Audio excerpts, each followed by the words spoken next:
Hi there, everyone, and welcome to this latest episode of ValueCast. It's a podcast slash videocast where we talk about people and services.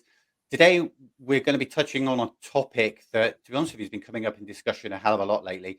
A lot of it is to do with, obviously the emergence and the amount of sort of content that you see out there around AI, but also around how important, human knowledge is and human intelligence is.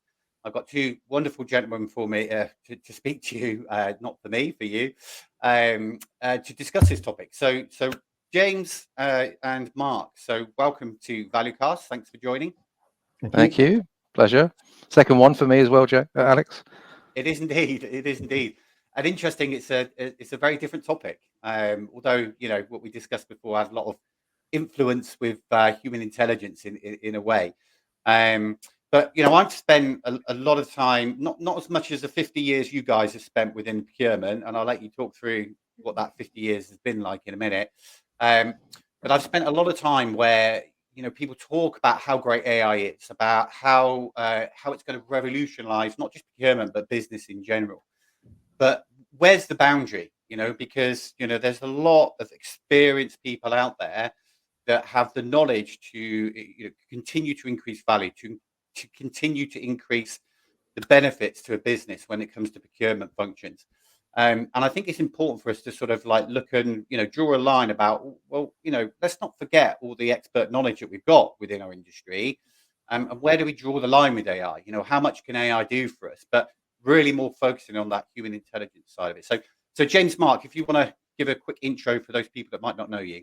Yep, I can go first. So yeah, James Hammersley. I've worked in procurement for about 20 years. A lot of my kind of background has been in process, policy, projects, as well as IT procurement. So I come at this from the angle of looking at source to pay from the start of having an idea to buy something to going through and managing the suppliers.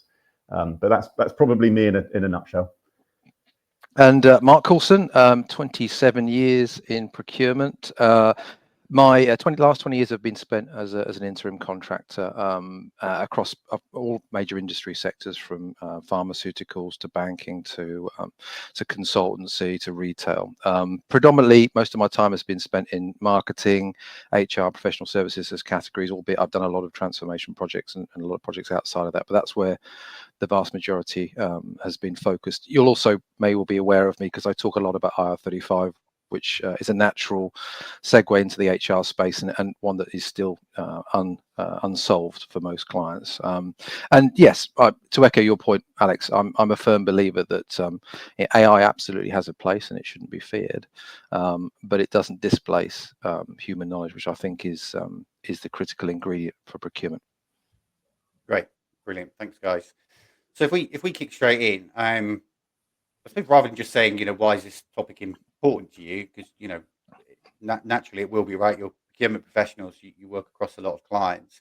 But I suppose let's kick it off on why, when you're going into all the businesses you go in and support, what is it you're seeing as a challenge right now? Where do you see the issue? And then obviously that brings out the importance of why we should discuss this topic. I look at this quite holistically, and I've always looked at, I know I talked about the source to pay piece before, but there's a lot of standardization and process, and there's lots of technologies out there. It's the upstream bit, that kind of sourcing, kind of the market knowledge bit that always seems to be a gap. And every company I go into, including myself working somewhere, people will go, oh, I wish I had some insight on blah. I wish I knew about this supplier. I wish I knew what was a good price. All of these things. So it's massively that upstream piece. So there is a lot of talk about AI and technology. And kind of overlaying this AI onto certain bits, but that's kind of okay to make some of the very standard procurement processes more engaging, more interactive, better UI ultimately. But it's that upstream bit that I think that people are going, oh, I need some help with this and I need some help with that, and I don't understand that. And I still think that comes up time and time again. Just that lack of understanding. A lot of it's standardized. A lot of these processes are established. As I said, there's a lot of technology out there already. So it's definitely that upstream bit where you need to talk to other people. But yeah, I echo that. So I think you can distill procurement down and simplify it into knowledge. So ultimately, securing the best commercial deal on whatever you need to buy comes down to how much you understand what you're buying. Now, by that I mean the marketplace in which it operates, and the specifications, the suppliers to invite and probably those not to invite, the questions to ask, the commercial models and how it's priced for, some of the pitfalls and the things to watch out for, the contract SLAs and how to measure and how to ensure effectiveness. All of that are the key ingredients to securing the best commercial deal. And if you don't have that knowledge of what you are buying, then you are on the back foot and you're not going to get as an effective deal as someone who does have that knowledge. And in my 27 years of working procurement, that problem hasn't been solved. The reality is that procurement departments have a lot of spend under management, and the number of FTEs will be relative to that. But actually, that deep subject matter knowledge of what they are buying probably covers no more than maybe 30-40% of what they are buying. The rest of it, if I'm being brutally honest, is Google and guesswork. And we haven't got enough time. We just need to get the deal done. And there hasn't been that gap plugged by AI. AI relies on being taught.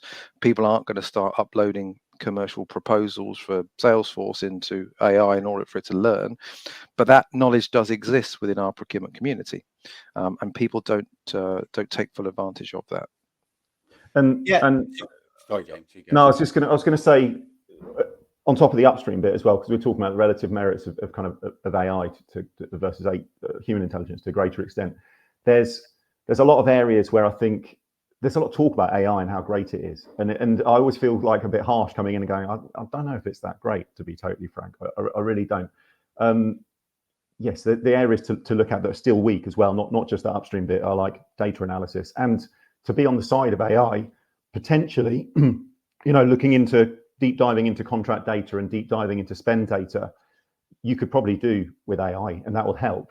But ultimately, it's still, even with a human, it's blimmin' difficult. It really is. And you still join large organizations that are still, even irrespective of what the AI is doing, you still have to locate the data, cleanse the data, plug the data into one platform that then the AI can go and interrogate. So even though we're going to have this kind of AI thing that can fix everything, I honestly think this is, a lot of the time, I think AI is the kind of the run before you can walk. And I think a lot of places I go into, you look at the different areas, and it's like you need to fix the basics first before you go and like start putting on some whizzy system and probably spend a lot of money, depending on who you're speaking to buy that AI technology. So I have my reservations there. Like the other one, so that's data onboarding, supplier onboarding. I don't think I've worked in a company where supplier onboarding, we're talking onboarding to a finance system, which should be the most basic, mundane system ever, right? Process to do. There's only generally one way you can do it. They never work. It always takes forever. And I don't really think AI, I don't even know if people are starting to look at that, but it's just a nightmare. But those would be the kind of areas I'd say that, that are pretty weak within procurement. For me, people fear AI, and I understand it. We talked before about the fact that there's a fear of being displaced. There's a fear of actually being pushed out. I think the more people fall away from being category specialists, the more vulnerable they're going to be. I think that knowledge of the specifics of what you're buying is something that AI is going to find very difficult to replicate or displace. So if you start to become quite generalist and quite generic, then to James's point, that's when AI is going to become a potential threat, because it is going to be quite effective at managing process. Mm-hmm. But if you retain that deep knowledge of what you are buying, AI is going to find it very difficult, if not impossible, to ever displace that. So that's where the value, that's where the IP is, and that's what people need to look at, is what IP do they bring to the table. And for most part, it's not process, it's intelligence on what they are buying. AI is not going to tell you how to approach a specific negotiation, because it doesn't have all the parameters. It's not inside the room with you either. It's not going to tell you whether the specification of what you're buying includes everything that you need to be considering. So for me, that's the focus for procurement. They need to recognize that their IP is the knowledge of the specifics of what they are buying. And I'm sorry I know I'm cutting across. No, good. I think the trust element you said about being inside the room, and I've been thinking about this before, it's reading the subtleties in a conversation. It's not reading necessarily the body language, but to some extent the body language or the tone in how someone says something, and where they sense. I don't think an AI currently can sense like a hesitation or read into kind of what the hidden meaning is and what you're asking, because you might be talking to AI.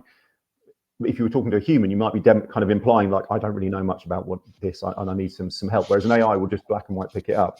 And I think it just made me think about that kind of trust element. If I chucked an AI onto a load of spend data, right, and I got a load of, oh, you spend this with this supplier, and this is what you buy, and all of this stuff, I'd still be thinking, yeah, but is the data right? And how do I then go back to the AI and go, but just to check, where did you get your data? And it's like syntax error. I don't know what.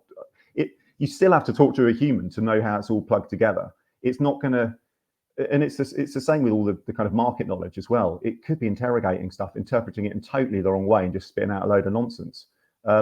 You've all had it already. I'd be amazed if you haven't had a conversation with like ChatGPT, and it'd be like, what are you talking about? It's amazing. Don't get me wrong, it is amazing. But sometimes it's like, this is mental. And if you have to make a business decision based off that, I'd be wary, if I'm honest. Yes. I mean, you can't validate the accuracy. And to your point, James, the number of times where I've sat in front of ChatGPT and played with it and then asked it some questions and knowing what the correct answer is, and the answer that's coming back from them is not correct. And I've gone, well, no, that isn't correct for the following reasons. And it comes back with, oh, yes, sorry. And so you're sitting there going, at what point do I know that whatever you are going to spit out is going to be gospel and is going to be correct? Because you can't differentiate. £100,000 contract is just. When did my contract expire? Has it got an auto renewal clause? No auto renewal. Don't worry about that. And then you realise it has. Oh yeah, sorry, I've just cost your company £100,000. It's like yes. It's the trust thing. It's the trust thing. Yeah. Look, Ed, and I think this is the the good discussion, right? Because I think the industry needs to be more clear on the expectation of what AI will do to improve things. And as far as I see it, and a lot of the content I read, there is some good content out there. It's more about how can AI make people more specialist and more give more value to their business. What can AI do to help reduce some of that day-to-day tasks that is quite mundane. I can give it a clear instruction, tell it to do X and Y, and I'll probably get that out there. So I think it's sort of seeing it go that way. But it's never going to build a relationship for you. It's never going to give you the trust. It's never going to be able to take a standardized contract. Well, you could ask, right? You could go, right, provide me the content for a standardized contract for X, Y. I'm sure it could provide you that, but it doesn't know the nuances of your business. It doesn't know the nuances of the industry. And I want to flip the discussion back a little bit more towards, I think it's important to focus on AI, but I think it's more important to focus on, the procurement knowledge and where you guys see that, right? Because you guys you're in the middle of this. You're not just working on one business. You've worked across multiple businesses across your time as permanent or as contract. And I'm really interested in your views on where is it? Where is the gap? Where is the issue with the businesses that you're working with when it comes to dealing with specialist knowledge? Yeah, well, again, I'm going to echo what I said earlier. The gap is the fact that actually time constraints you can't RFP things everything. You can't spend 2 months learning about a new product or service that you haven't bought before. You don't have enough time. That's the narrative that comes back from all of the clients that I speak to. And the other thing is the sheer myriad of different things that you need to buy to support a business. One of our clients spends £700 million a year, has I think 10 procurement people in the team that are charged with negotiating all of those contracts. The reality of it is they can cover, as I said, probably 30-40% of it with the level of knowledge, but even that knowledge is only as good as the last time they did the deal with that particular supplier, which may have been 3 years previous, even sometimes longer, and they're out of touch. And they're sitting there and they go, well, we haven't got enough time to learn. And the problem with Gartner is it's useful if you're buying something that's fairly standardized, like maybe getting a price for a Salesforce product. buying, but most of the type of stuff we buy is not standardized. And you can go to Bureau and you get generic market reports on the state of the global RPO industry. Well, great, but 10% of it's useful and the other 90% isn't. None of it's tailored specific to my client's circumstances. And then again, consultancies, and I've worked for consultancies before, twice. Again, that their model is not to provide that sort of level of short-term fractional support. And again, it's questionable as to whether they have the knowledge, because it's often dependent on the availability of particular staff. So what I see all too often, Alex, is companies that are managing vast amounts of money, and probably the majority of that is based upon guesswork. We don't have time to validate whether the deal is good, bad, or indifferent. We're just going to get the deal done and move on to the next deal, and that's what I see all too often. It's a tricky one with the consultancy model. I can talk about the kind of white papers and Gartner and all that till the cows come home, but the consultancy model is. I've been in situations where I've been managing consultants, like group, teams of consultants from some of the like pretty hefty names out there, and you bring them into your organization, and you honestly, and I even advise stakeholders, like now we're bringing in consultancies and running a tender to help some clients with selected the right professional services company. I can't go into detail, obviously, but I just say to them, look, to some extent, there's an element of luck here. You get the A team or you get the B team, and or the C team, and a lot of the time it depends on who's on the bench and who's available. And they'll go, and then even you go, and I'm going off at a slight tangent, but you even go and talk to the suppliers and go, okay, have you got lots of people on the bench, and you're trying to understand it. And they'll say, yeah, we always have lots of people readily available. And I'm like, but the people who are readily available might be the people who aren't that good, which is why they're on the bench. So there are elements of luck out there. And you have people who across a lot of people worth their salt will have worked for a consultancy firm for a period of time, and then maybe flipped out into industry and then gone back into consulting. You don't need to go to a consultancy firm to find people who understand stuff day to day. And some of the firms will use juniors who might kind of just not have that deep level of experience and expertise, and they're trying to some extent, they're good at managing projects, they look shiny, they look great, but they might not have the hands-on experience. And I think just being able to we've got a decent LinkedIn network, being able to tap into different people and just find people who are really experienced and really knowledgeable, that's a key thing. And that's what I miss when I go into an engagement and talk to my colleagues about it. People go, I need someone who knows about this. I need someone who knows about that. I don't really understand this. And you can just see, it's like, well, if you just got on the phone to someone, you could speed things up much more rapidly. It's interesting as well, Alex. How do you know when you've got a good deal? Even when you've got people that are very competent and very experienced within the procurement team at having bought X, Y, or Z, there's never any external validation, sanity checking. Yeah. They do the deal. Is it a good deal? Yes, it is a good deal. Well, how do you know it's a good deal? Well, because we understand the product. Well, have you spoken to anyone else who also experienced in buying that particular product service to get a second opinion? And it never happens. And I've always found that perplexing. I've got, so I'm fortunate. I've built up a really good network over the course of time, and I do leverage it.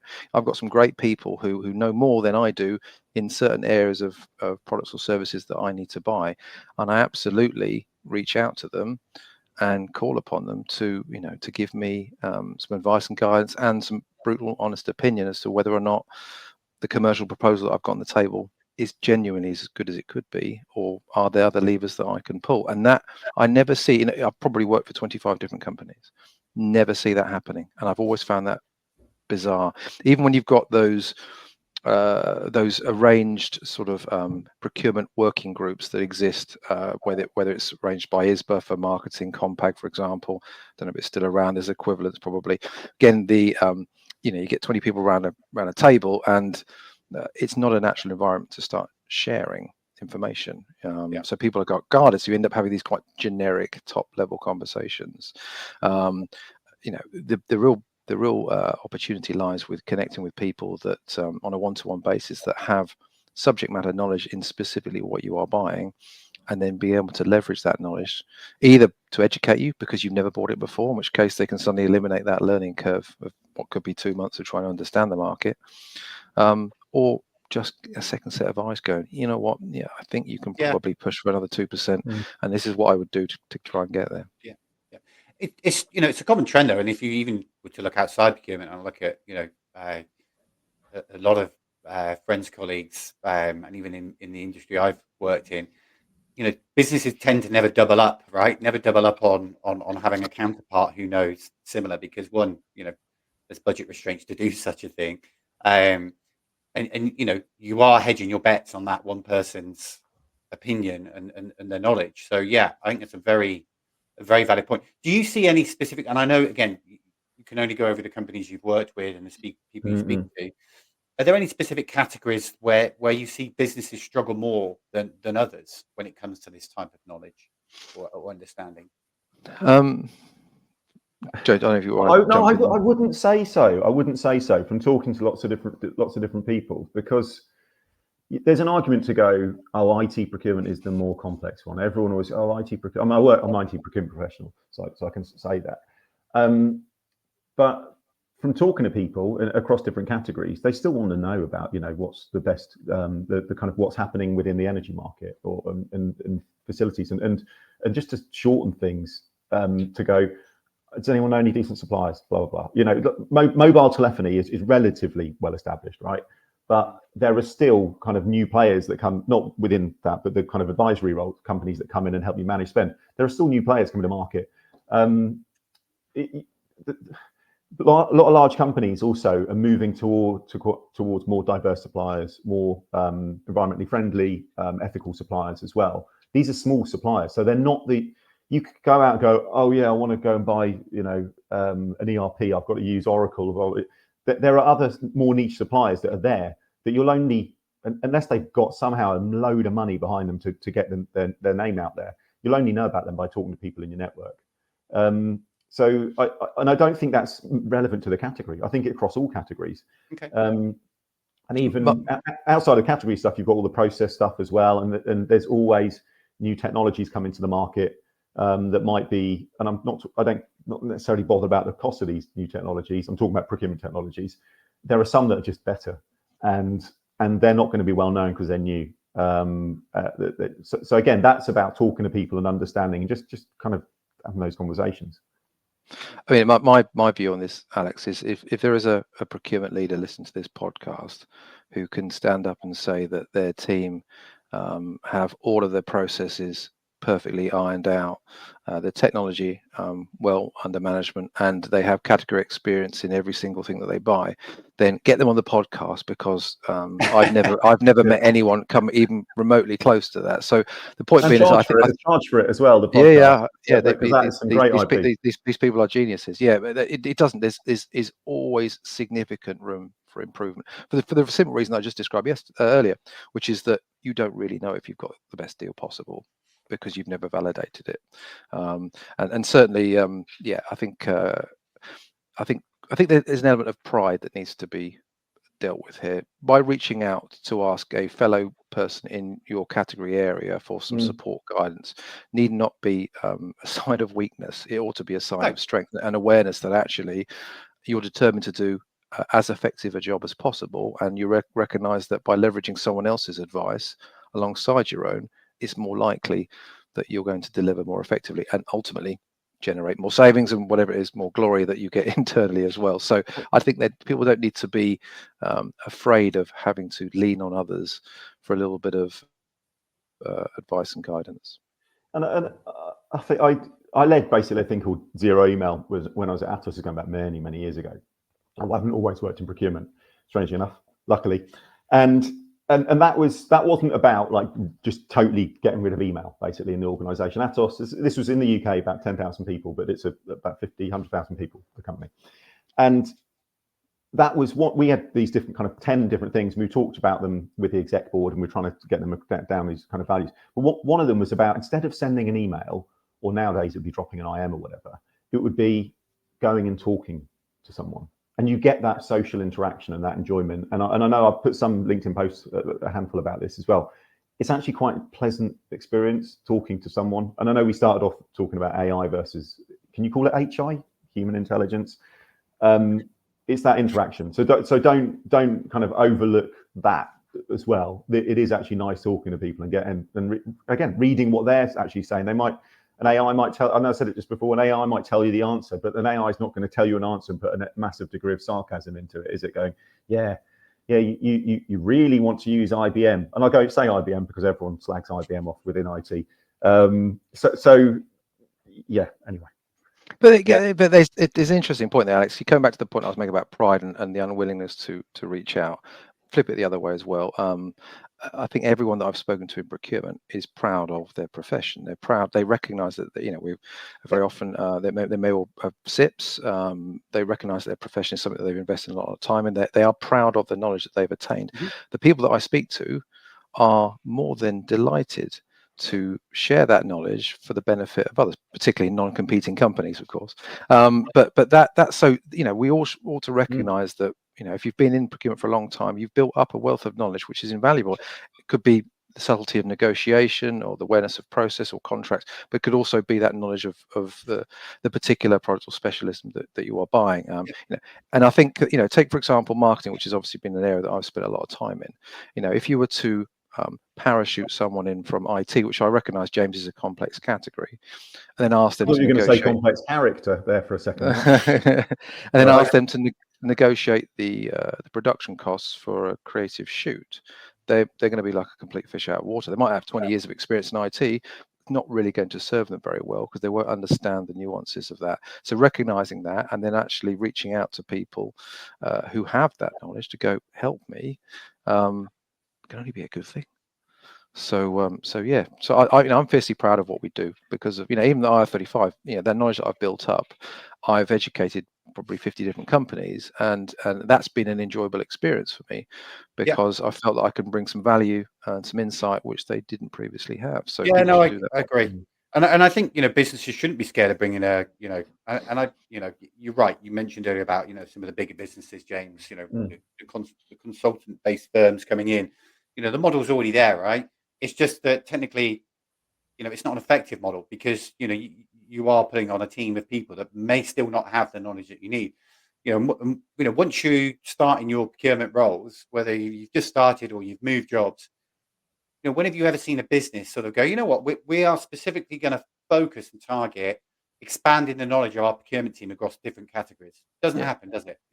When have you seen that ever happen? There's a lot of talk about it, and I don't mean it in a harsh way because it's challenging. But there is a lot of we're going to empower our staff and we're going to do this and that, and then and everyone's behind it, and then it's a bit depressing. It happens in a lot of large corporate organisations, and that is a hard thing. But yes, the sentiment is there, but the ability to be able to do it seems difficult.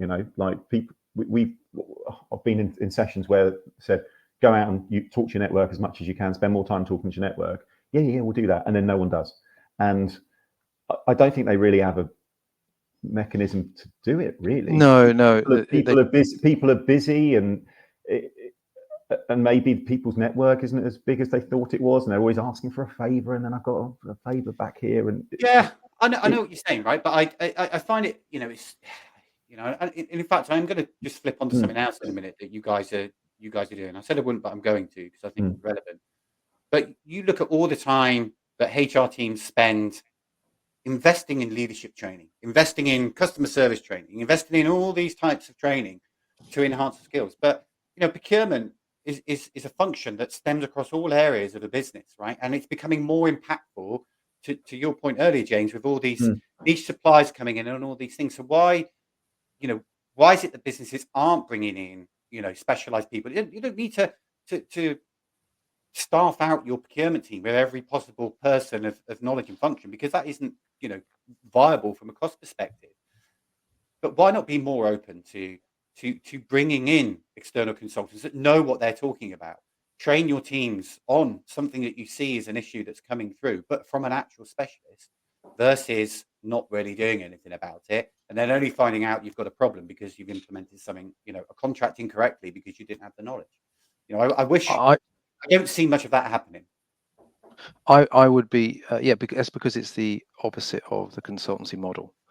Consultancy model, James has obviously alluded to the fact that sometimes it's questionable as to whether they have the knowledge in the particular product or service you're buying, but smoke and mirrors will resolve that. But the idea of a consultancy company providing a couple of hours phone-based support to a client on educating them on how to buy travel for their particular circumstances is the opposite of their model. Having worked for consultancies, the model is quite simple: is you have IP and knowledge, theory of that can possibly unlock some savings for the client. You're going to give that IP in exchange for as much money as you can possibly extract from the client. So it's designed to be inefficient. And what we're talking about, what you're alluding to there, is the opposite of that model. Clients want to and should be able to tap into someone for a couple of hours advice, guidance, mentoring on, again, I use travel, but because it came up about a year ago, I was buying travel for a client, hadn't bought it for 14 years. I've got someone in my network who I used to work with who is a guru on buying travel. I spoke to Sarah for 2 hours on the phone. She looked at the profile of the client's travel spend and said, right, these are the suppliers that are going to be the best fit, because it was predominantly UK based travel and heavy usage on hotels and rail. This is the commercial model that you should be looking for. This is the kind of the breakdown of the fixed versus variable costs that I would anticipate you'll get as a response. These are the questions to ask. These are the SLAs to go for. Now, all of that, I sent Sarah a bottle of champagne and some chocolates, but I came away from that call thinking that knowledge that Sarah's just imparted to me, which she was more than happy to do because we're friends, is incredibly valuable. Yep. And that's 2 hours of her time that she's given. Now, she's not going to give that freely to everybody, of course. She'd need to be rewarded for that. But that knowledge is all a client needs very often to just unlock a different level of commercial deal. But that's not how consultancies work. That's not how Gartner, Barrow, Hackett works. Yep. And it's not how LinkedIn works, because it's very difficult on LinkedIn, if you don't know people, even if they're in your network, to reach out. You can't start posting on LinkedIn, oh, by the way, I need to buy travel, can anyone give me some help, please? Because what you'll get is a flood of suppliers inboxing you, or probably finding out your phone number somehow, and then I understand you don't want that. So there's no discreet way of doing it, and that's why this gap still exists. And I'm trying to put myself back into the days like a few years ago. I've needed support on stuff, and I've reached out to my network, and then trying to get a meeting in with someone. It's like, oh, sorry, I'm really busy because I've got this project. I'm really busy because I've got this project. And it's like, oh, okay. And then by the time it's 2 weeks, 3 weeks later before you've even got a conversation with someone. And then it's like, oh, I needed that information 3 weeks ago, and now I don't need it. So it's the kind of existing, shall I say, network tools, including LinkedIn, they're not fit for purpose to be able to. They're good, right? They are good, but you need to go. And let's just talk about let's focus on your network a little bit more, because one of the concepts you guys have been working on for quite a while, and you're using it within your clients and other businesses are coming to you to use for it, is essentially your network. You've created a business called Smart Buy, right? And a lot of what you've talked about, in this podcast, sort of stems towards what Smart Buy does, right? And I didn't really want to bring it up today, but I think it's impactful because you've got different methods to get knowledge, and it's not just about your network; it's about technology, correct? Yeah, this is because it's calling it a network, which we did originally. It's arguably more marketplace. So this is a way that you can essentially, lots of people are on there, lots of expertise. They can basically say, they might have 3 to 5 things that they're really specialist in. They can put it up on the platform and say, I can give you advice on this, this, and this. And that was kind of the elephant in the room before. I was thinking there are no ways of doing this and being able to tap into that knowledge, but there actually is now. And that's we've talked about this concept for quite a while now.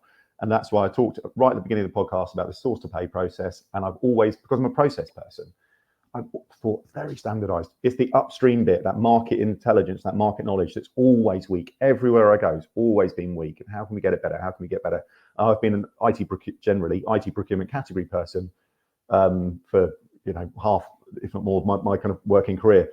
And that's the bit. It's like, God, if you could only just kind of untap that and get access to that kind of knowledge, which is the reason we've set it up ultimately.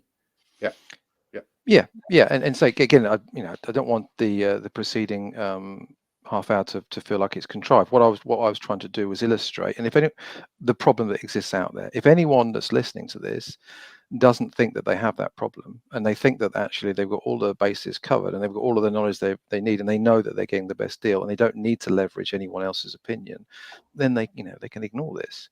But that is, I will challenge anyone who's in that position.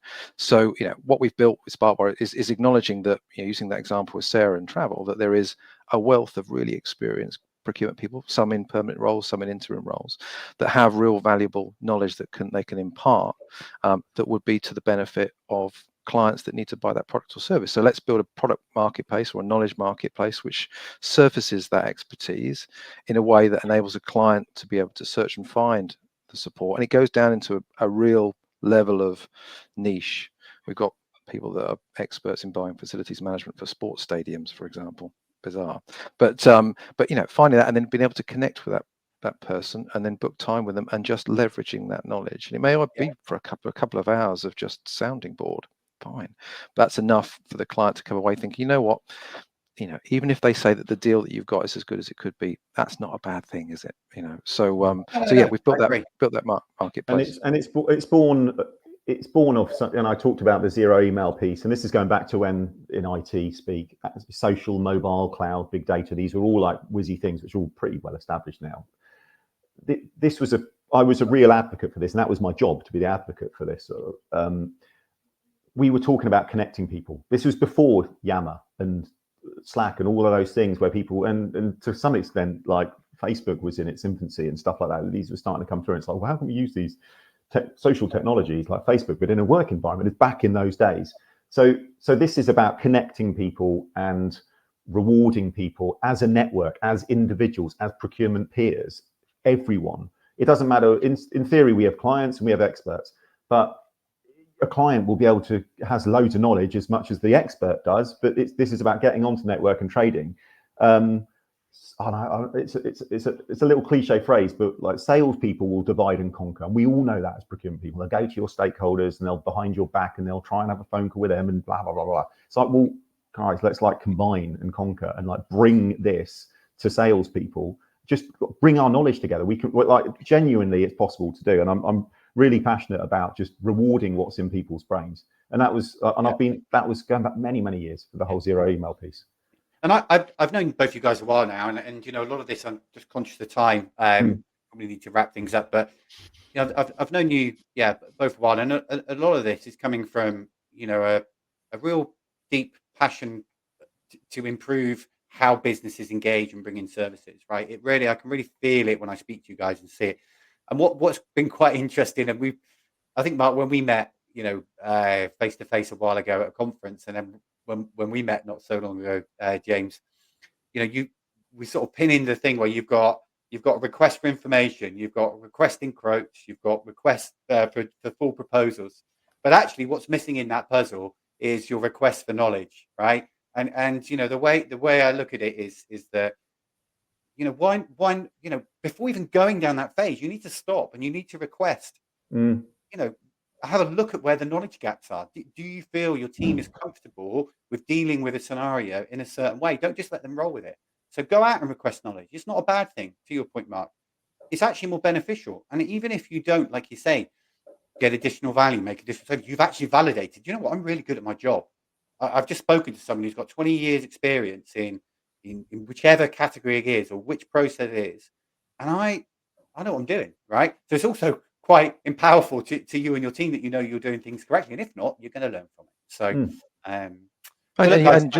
along that process, you've met and connected with someone that talks the same language, understands the product or service you're buying as much as you do, and it's quite nice to just be able to to chat and network. So you've made a potential contact there. So it's all about James uses the acronym HI, which I hadn't heard before. We could probably steal that and copyright it, James. No, it's RFK that I've got off. Okay. Request for knowledge. We like that. So bottom line, Alex, is that everyone I speak to, including myself, including James, is fiercely proud of the profession that we are in, and particularly the IP that we bring to the table. So being able to maintain that, and then actually to be able to leverage it for other parties' benefits, and to be able to take advantage of similar, I think is totally logical. And the only probably the only people that would disagree with that would be consultancies, but so be it. Yeah. Well, no one's ever going to be happy, are they, when business is being taken? So, look, gents, conscious we've run our course, I think, today. Like, I found it really insightful, and I hope the people watching, listening, will take one thing or 20 things, whichever, from this. The key call out is speak to these guys, speak to James and Mark. They're very knowledgeable in the market. They've got a lot of great opinions around how to make sure you get the knowledge you need to get to perform, or to give your business the value it deserves, and I suppose make you enjoy your job, which is probably one of the most important things. Don't stop doing things that you're not good at, and learn or get someone else to do them. Guys, thanks ever so much. Pleasure. Wonderful seeing you. Cheers. Thanks, Alex.